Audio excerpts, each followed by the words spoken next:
My name is Mariam Miatis. Welcome to my Creative Critical Reflection podcast. In my film, it is about a girl who has an imaginary friend, and at first her mother is not believing her and continuously tells her that it's just her imagination running wild. But later in the film, she realizes that her child was telling the truth the entire time.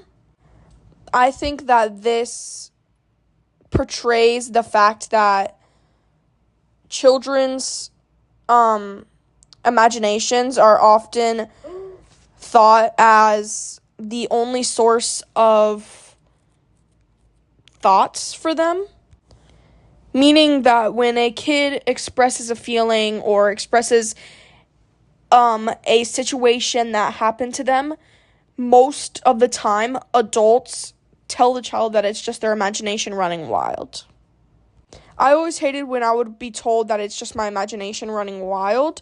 So I really relate to this as a person.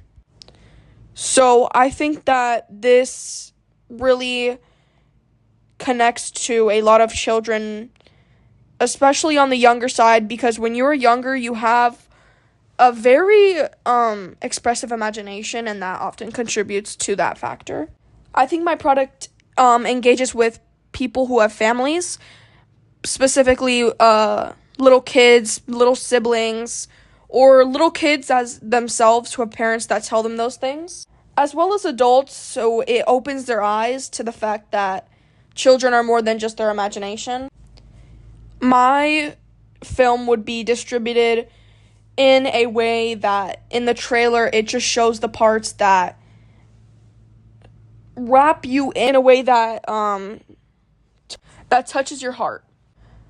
My production skills definitely developed a lot throughout this project because before this I was very impatient with a lot of people, but working with younger kids and having a time frame to get through really helped my patience get better because I learned how to reassure them and be calm throughout the entire situation.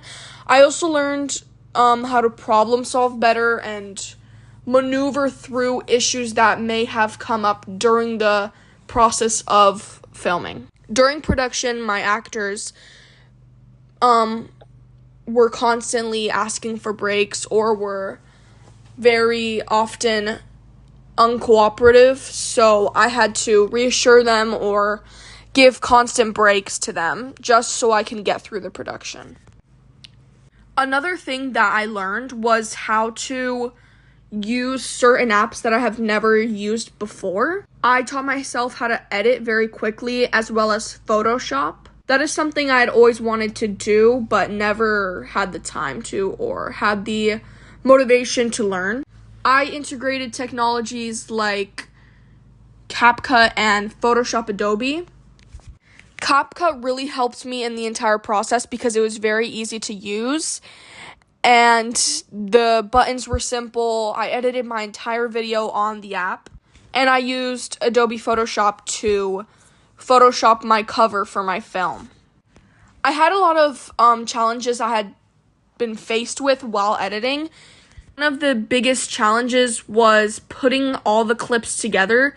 This was considering that the actresses kept on moving around during the main part of the film, so it was difficult to combine the clips and make it not look choppy.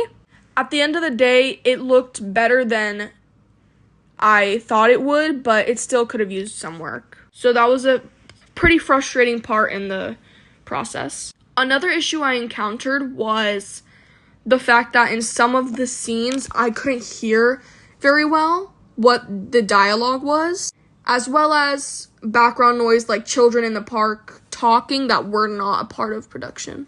Overall, the experience was new and exciting, and I really enjoyed doing this project. Since I worked alone, I did everything.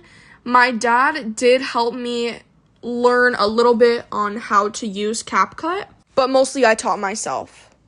At the end of the day, the experience was good and I didn't have too many obstacles to overcome. So that was definitely a benefit in my experience.